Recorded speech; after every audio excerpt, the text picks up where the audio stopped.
আচ্ছা, এটা দাম কত হতে পারে? এটা 200 টাকা। রাইডাররা ব্যবহার করে শুধুমাত্র মামলা ঠেকানোর জন্য, মাথা ঠেকানোর জন্য না। কিনছেন কত টাকা দিয়ে?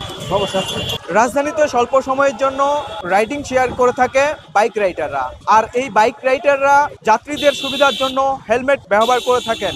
তা কেমন হেলমেট ব্যবহার করে থাকেন সেটাই জানার চেষ্টা করব আমরা বাইক রাইডারদের কাছ থেকে।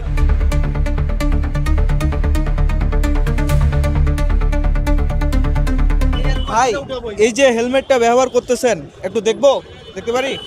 হেলমেটটা তো খুব মজবুত মনে হচ্ছে। না মজবুত না, একটু হালকা আর কি। হালকা? হ্যাঁ স্বীকার করতেছেন হালকা? হ্যাঁ হালকা।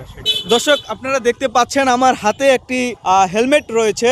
এই হেলমেটটা যাত্রীদের সুবিধার্থে বাইক রাইডাররা দিয়ে থাকে, এবং এই যাত্রীদের সুবিধার্থে যেই হেলমেটটি দিয়ে থাকে, আমি যদি এটির মধ্যে আলতো করে একটি পাড়া দিই তাহলে এটি দুই ভাগ হয়ে যাবে ফেটে।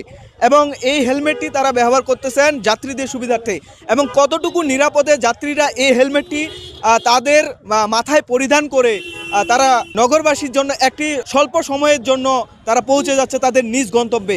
আমরা একটু কথা বলার চেষ্টা করি, আসলে এই হেলমেটটি ব্যবহার করার কারণটা কি? এই ধরনের হেলমেট ব্যবহার করা হয় বেশি। আমি যদি পায়ে দিয়ে পাড়া দিই তাহলে তো দুই ভাগ হয়ে যাবে। হ্যাঁ যাবে।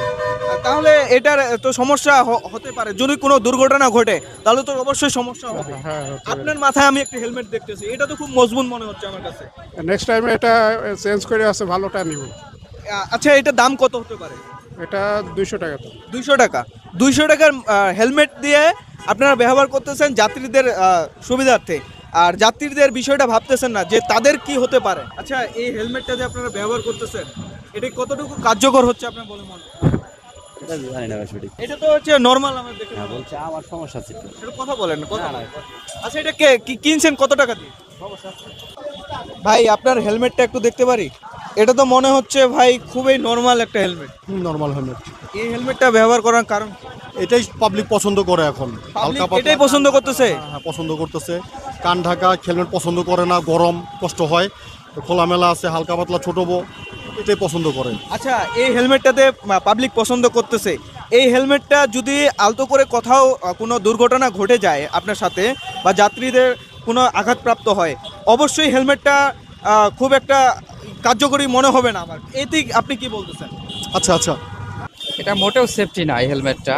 এটার মোটেও কোনো সেফটি ইস্যু নাই এখানে। এটা আসলে রাইডাররা ব্যবহার করে শুধুমাত্র মামলা ঠেকানোর জন্য, মাথা ঠেকানোর জন্য না।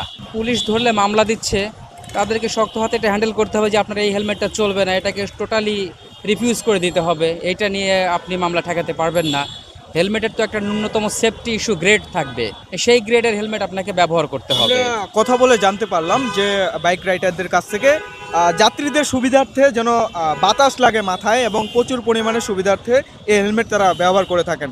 এটা কেমন বিষয়টা ওনারা বলেন? না, এটা মোটেও ঠিক বিষয় না, কেননা দুর্ঘটনা তো একবারই ঘটবে। এখন যদি আমি সবসময় মাথায় বাতাস লাগার চিন্তা করে থাকি, তাহলে যেদিন দুর্ঘটনা ঘটবে সেদিন আমার মনে পড়বে আমি কেন বাতাস লাগার কথা আমি ভাবলাম। আমার সেফটি ইস্যুটা আগে ভাবা উচিত ছিল। এই হেলমেটটা আপনার সবাই পড়তে একটু স্বাচ্ছন্দ্য বোধ। যেমন আমাদের তো কাস্টমার বেসিক কোনো কাস্টমার নিয়মিত হয় না, কেউ মোটার, সবার মাথার সাইজ একরকম না। আবার অনেক সময় লেডিস কাস্টমার হয়, ওই হেলমেটটা হইলে আবার একটু বেশি স্বাচ্ছন্দ্য বোধ হয়। তবে যাত্রীরা বলছে এটি সুবিধাজনক নয়, এবং বাইক রাইডাররা বলছে এটি সুবিধাজনক। এ ব্যাপারে আইনশৃঙ্খলা বাহিনীর কোনো পদক্ষেপ দেখা যায়নি। তবে কি এটি কেমন বিপজ্জনক হতে পারে, প্রশ্ন এখানেই। সুশান্ত দেবনাথ, রূপালী বাংলাদেশ, ঢাকা।